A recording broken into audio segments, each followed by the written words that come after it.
Почитувани гледачи, добре дојдовте во уште една сезона на нашата и ваша интернет М телевизија со вашиот водител Томислав Јовановски и новата проект програма наречена 00748.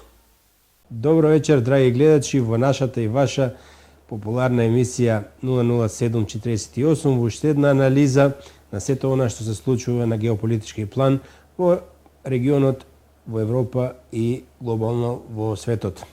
Да почнеме.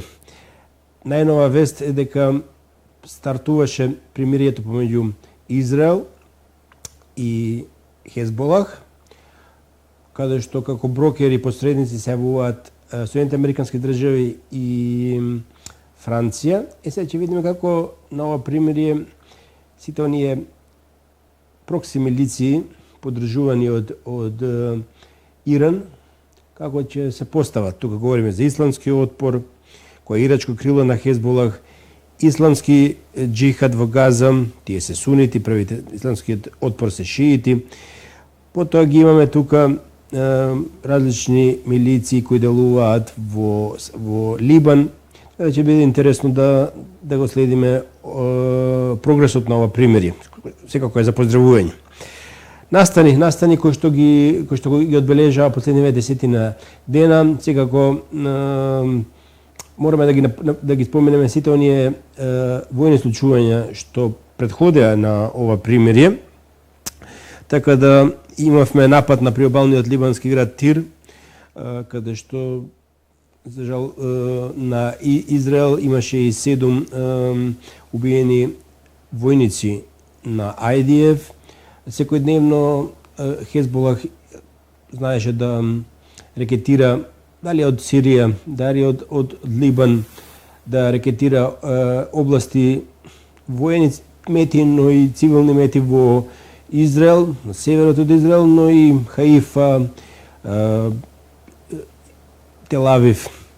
Сега, знаете, драги гледачи, имаме ситуација каде што ова примирие од една страна е добро, но сега целиот наш фокус ќе биде насочен кон она што се случува во Украина. Ако на Блискиот исток имаме некое благо примирие, ќе видиме до кога ќе трае.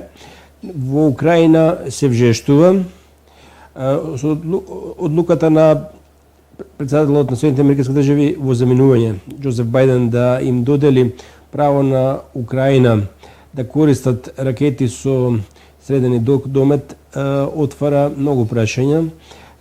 Тие ракети може да се гаѓаат до 300 км во натречноста на руската територија. Русија на тоа жестоко одговори. Реториката отиде до таму да заменикот председател на Советот за безбедност во оној Национален совет за безбедност на Руската федерација, Димитри Медведев,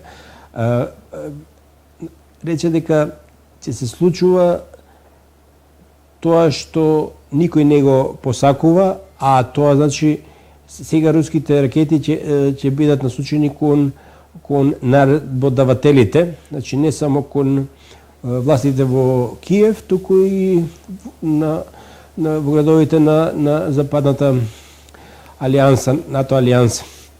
Ќе видиме, тоа ќе биде интересно да се следи. Знаеме дека бројите на Медведев треба да се сватат озбилно. Ќе видиме што војните планери во Кремљ и секако председателот Владимир Владимирович Путин имаат на ум како они ќе менаџираат оваа реторика на западниот англосаксонски хегемон, како ќе ја менаџираат специјалната војна операција како што они ја нарекуваат во Украина, и при тоа одма после дозволата од Бајден се случи напад на руските ракети. Тие се ракети кои што се интерконтинентални балистички, и се случи напад на еден од најголемите украински од советско време комбинати кои што работеа во обслужување на оружените сили на Украина со сето она што се нарекува воени потрепштини. До зачудување во западниот свет како тоа Русија се одлучила сега наеднаш да ги премине сите црвени граници, да се заканува по градовите низ Европа.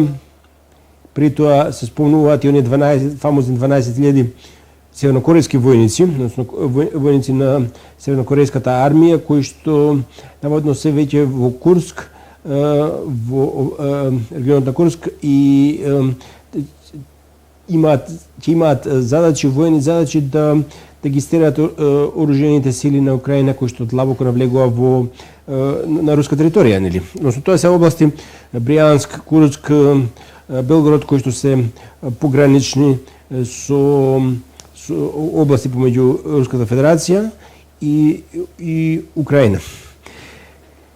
Она што ние имаме како информација од украинците извршија напад врз фабриката за амуниција на Ростех корпорација во областа Тула. И Тула е интересна затоа што секако гледаме кога двете страни си таргетираат и ги означија воените комбинати и фабрики како легитимни мети. Двете страни навлегува, украинците навлегува во Курск, русите веќе 2 години ја водат специјална, како што они нарекуваат, специјалната војна операција на територијата на Донбас, Крим од 2014 присоединет со Руската Федерација, секако и Херсон и Запорожје. Сега спомнавме Тула. Интересно ќе биде личноста која што доскоро беше гувернатор на Тула, Дјомин, ќе видиме во наредниот период некаде во некои кулуари се споменува како еден од најсериозните кандидати за наследник на Владимир Владимирович Путин. Тоа е во некое така не толку далечно, но сепак во годините што следат. Она што можеме да го кажеме е дека во Пакистан се случи, ни го отворивме како тема во некои од изминатите емисии, се случи што еден терористички напад на железничка станица, овој пат во Квет, каде што 24 загинати, 53 ранети, и повторно тука одговорноста падна на Ослободителната војска на Балокистан, и они ги работат на својата агенда. Тоа е областа погранична меѓу Пакистан и Афганистан, Пешавар. И повторно тука прстите ги има замешано хегемонот.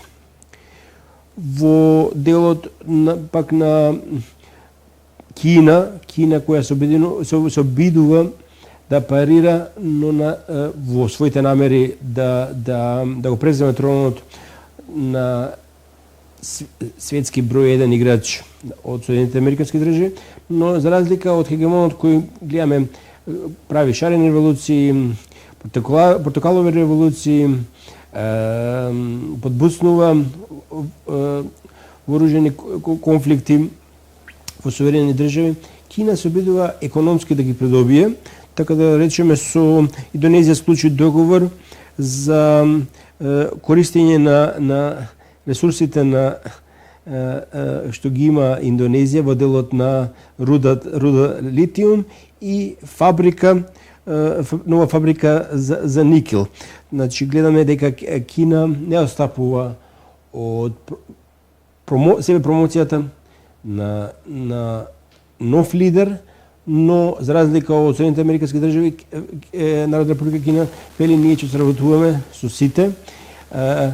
Ние сме дел од БРИКС плюс, ние сме дел, поддржуваме ШОС организацијата, Азијската инфраструктурна банка, и гледаме дека Кина се обидува да понуди друг концепт за разлика од хегемонот, а богами хегемонот и неговото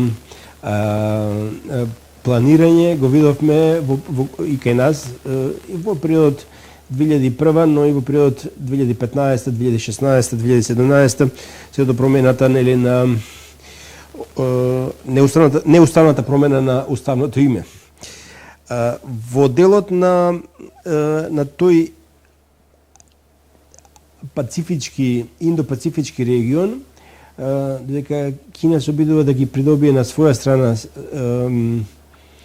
и своите соседи со кои не секогаш има чисти релации, како на пример Филипини, со кои спорат за одредени поморски екваториални граници, но сепак изнаоѓа начини да економски да соработува.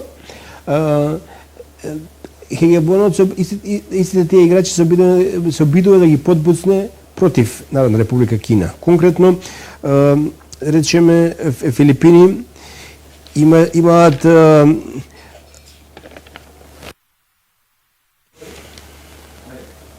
договор за економска соработка со Народна република Кина, но истовремено и обилна воена соработка со Соединетите американски држави. Значи, Филипини се само еден пример, и тук може да наброиме многу азијски играчи, суверени држави кои што сакаат да играат и со западниот свет, саксонски хегемон, но исто така и да играат и со руската. Да речеме, Виетнам тесно соработува воено со Руската федерација, Филипини соработува економски со Народна република Кина, и ќе видиме како ќе се одвива таа разврска. Ние ќе следиме таа разврска во Индо-Пацифичкиот регион, да видиме што хегемонот планира во тој регион. Неодамна во пристаништата на Виетнам, носачот на авиони Роналд Реган беше усидрен, а исто така и Виетнам се одлучи да купи беспилотни летала од Соединените американски држави, и при тоа во она што нарекува економска трговска размена има суфицит од 104 милиарди долари. Сега новоизбраниот претседател на Соединените американски држави Доналд Трамп најави дека ќе преиспита трговската размена со сите оние земји каде што имаат длабок дефицит во однос на тие држави, но тоа е очекувано. Он во неговиот прв мандат водеше таква економска тврда политика со наметнување на тарифи, со трговски војни. Тоа беше случај и со Мексико и со Народна република Кина. Еве сега се спомнува и Виетнам. Ќе следиме и таа ситуација, како и она што се случување во Тајванскиот мореус, понатака Јужно-Кинеско море, Спратли, Парацелските острва. Едноставно има толку многу потенцијални жаришта кои што може да прераснат во поголеми конфликти од регионален и од глобален карактер, кој што очигледно хегемонот не се задоволува само со Украина, Блиски Исток, понатака она што е ситуација со околу Народна република Кина и Тајван. Ќе следиме оваа ситуација. Истовремено Соединените американски држави заедно со Британија одлучија за да изведат 9 напади врз хутите, односно врз Сана и врз некои приобални градови, се со цел да им се укаже дека доволно долго беа трпени и толерирани во нивните пиратски активности, односно цета таа глобална трговска маршрута што поминува покрај нивните брегови, говорам за Јемен, сето тоа го прави транспортот, затоа што сега не може да оди по таа рута, бродовите, трговските бродови одат по рути кои што го прават транспортот поскап, а со тоа и крајните производите до крајните потрошувачи стануваат многу поскапи. Ќе видиме, ќе следиме и таа ситуација. Ги спомнавме Филипини. Филипини како и Виетнам се одлучија да соработуваат со сите играчи и сметаат дека во истовремено ќе си ги бранат своите суверени права. Они имаат, најновиот закон вели дека имаат право да ги проверуваат сите трговски бродови, се мисли пред се тука на кинеските бродови, кои што поминуваат низ нивните, според нив, територијални води, а според кинезите тоа се води кои што припаѓаат во ексклузивната економска зона на Народна република Кина. И имаме ситуација кога филипинскиот закон е донесен со единствена цел да се спречи одредени бродови кои што имаат етикета на трговски бродови, а уствари нивната цел е да се да вршат одредена шпионска активност. Во Јужно-Кинеското море, како и во Тајванскиот теснец, особено со хушкачките ратоборни изјави на тајванските власти, тоа буре барут, исто како и во Украина, на Блискиот исток, централно-азиските, бивши советски републики, сега суверени држави, тоа све се жаришта плюс Пакистан, све се тоа жаришта кои што отпечатокот е на хегемонот. Во случајот со Балтичко море имаме исто една тенденција на следење на одредени бродови. Имаше изјави од официјални лица во Германија, во Данска, Шведска, Норвешка, дека одредени кинески бродови кои што поминуваат по рутата на Балтичко море, во времето кога поминуваат, пресечени се, скинати се одредени оптички кабли, дури се заговарат тезата дека за тие бродови стои руска посада, а само формално, декларативно етикетата стои дека се економски бродови на Народна република Кина. Значи, повторно гледаме како политиката немилосредно гази врз она што се нарекува слободна економска, трговска флуктуација во еден глобален свет кој што не може да се врати времето на поделеноста, нити пак може до 89-та, нити пак може да се врати времето кое го заговараше Френсис Фукујама дека Америка е глобален лидер. Ова е нов свет, мултиполарен свет, каде што државите се суверени во носењето на своите одлуки и мора да се прашаат, барем во доменот на нивните национални територии, и тука ќе следиме и таа ситуација како се развива оваа геополитичка борба. Од една страна ги имаме во прв план се БРИКС плюс, Руската федерација, Народна република Кина, Индија, Египет, не посинувајќи ги сите членови, останати членови на БРИКС плюс, а од друга страна го имаме англосаксонскиот западен свет, предводени од Соединетите американски држави, но исто така и државите од поранешна Југославија во намерата да добијат поени на оваа или на онаа страна, влечат одредени потези, влегуваат во оваа геополитичка шаковска битка. Конкретно има информација дека Словенија ги дава своите М50 на Украина, Хрватска преку Кувајт модернизираните Т-55, односно Т-72, а за себе купува А-8 со оклоп од М-84, значи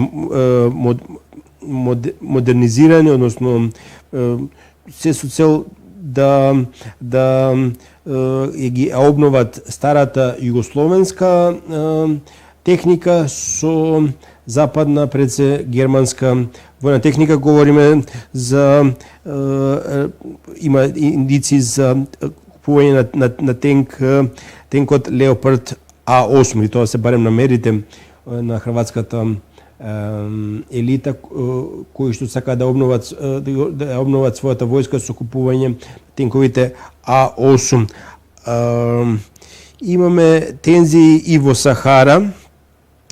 Од една страна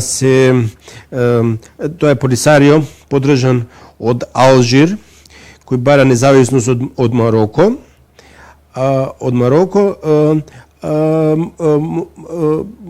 Мароко во истовремено уско соработува, тесно соработува со Соединетите американски држави, и тука е едно интересно подрачје кој што ќе добива на страните добиваат на динамика, и ќе го следиме развојот на настаните во она што се нарекува овој дел на Сахарска Африка. Ги имаме,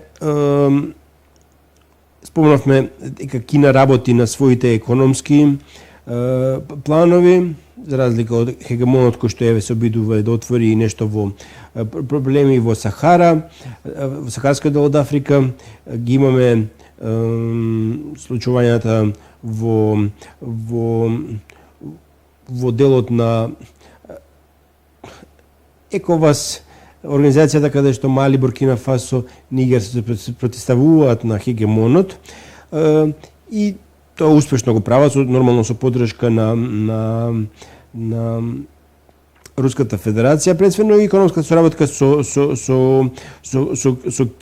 Република Кина, која гледа економски да ги зајакне своите врски со своите партнери, така да речеме,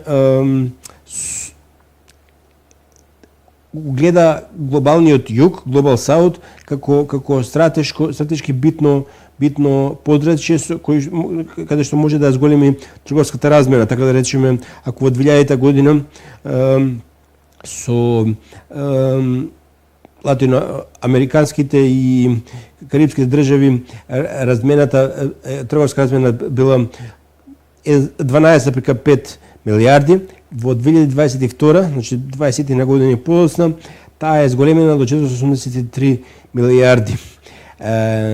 Интенцијата на Кина преку соработка и уважување на своите партнери да се постигне нов глобален, но нов подобар свет каде што суверените држави, нивниот глас ќе се чуе, а преку оваа трговска размена ќе се овозможи нивно развивање за добробит на човештвото. Го имаат ЦП-ТПП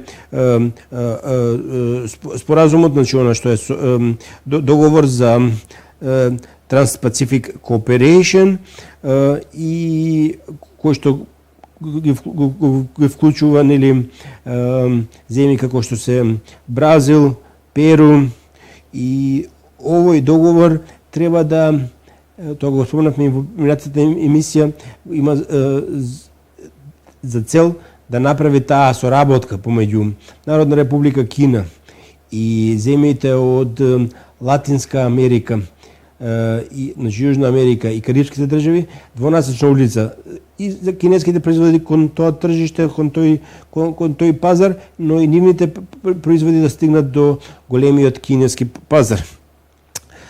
Уште едно така интересно подрачје каде што хегемонот не мирува е Абхазија.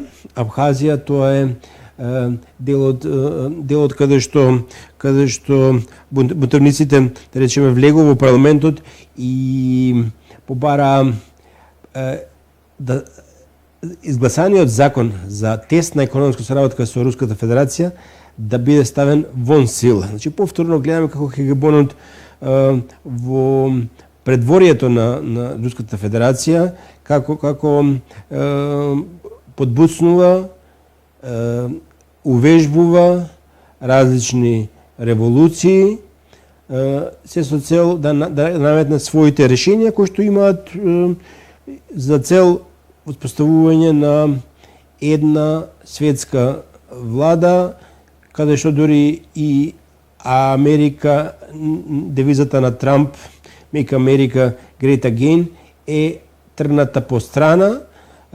Една светска влада, менаџирана од светска елита, каде што сите останати од светската популација ќе работат за нив и ќе бидат задоволни што им се пружило можност до некои идни времења да работат, да живеат, да создаваат додадена вредност за интересите на таа светска елита. За разлика од нив, ги имаме председател Народна република Кина и Руската Федерација кои што велат да, ние сме за соработка на глобално ниво, каде што ќе имаме додадена вредност за добробит на сите. Па сега направете, драги гледачи, споредба. Додадена вредност за светската елита или додадена вредност за добробит на целото човештво. Ќе видиме борбата на новоизбраниот американски председател Доналд Трамп, ова е негов втор мандат. Некои најави се дека извлекол поуки од таа борба или обид за борба со светската елита во првиот негов мандат. Во Мар-а-Лаго неговиот дом, он имал средби со високи представници на НАТО, еден состанок, а истовремено знаеме дека присуствувал и во овалната соба како гостин на председателот во заминување Жозеф Бајден, каде што му било предочено дека донесена одлуката за одлуката со која се дозволува Украина да удира со ракети на среден и долг домет на 300 км во внатрешноста на Русија, и со тоа му се отежнува уште не стапен во овалната соба како нов председател на Соединетите американски држави, му се отежнува во намерата да воспостави таков преговарачки моментум со Владимир Владимирович Путин, кој се одлучи истовремено да С-300 да им додели на Иран и се преговара да одредени ракети да бидат пренасочени кон хутите. Ова второто е, земете го со резерва, ова мноштво на информации, хибридните војни исто така добиваат на димензија, значи пропагандата е голема, тие информации треба да се инфилтрираат. Израел не чекаше многу долго, тие 4 С-300 батерии од Руската Федерација во два наврати се во овој период на една година војна ги уништи, значи очигледно Мосад и Шин Бет сериозно работат на прибирање на информации за локалитетите каде што тие С-300 на иранска територија биле поставени. Едноставно многу настани го обликуваа ја обликуваат геополитичката сцена на глобално ниво. Русите веќе сериозно дадат до знаење дека не планираат да преговараат или да дојде до ситуација за замрзнат конфликт, со тоа што не планираат да им дозволат на украинците, нивните западни народодавачи да го искористат моментумот за да добијат на време да се прегрупираат за година, две, три, повторно да извршат напади врз веќе како што русите нарекуваат ослободените територии во Донбас, Херсон и Запорожје, и борбата продолжува. Фронтот е долг преку 1000 километри во должина, но русите и украинците останаа без противваздушна и противракетна одбрана. Русите последните напади удрија длабоко на територијата на Западна Украина, се заговара да се удри и на тунелот Бескиди во близина на Лвов, едно битно транспортно чвориште каде што сето оружје што доаѓа од западните НАТО држави преку Полска стигнува таму во Западна Украина и од таму се трансферира на оние територии каде што е линијата на огнат. Ќе следиме секако и во следната емисија ќе имаме гостин кој што добро ја познава војната проблематика во Украина и ќе имаме подтемелни длабински анализи и информации за она што се случува на линијата на огнот, на фронтот, кој што има должина од 1000 километри, плюс говориме и за инфилтрираните оружјени сили на Украина во Курск, во република, во територија на република на Руската Федерација. Понатака го имаме моментот на севернокорејските, војниците од севернокорејската армија и Украина се наоѓа во предвечерието на една ладна зима, каде што и на сериозни конфликтни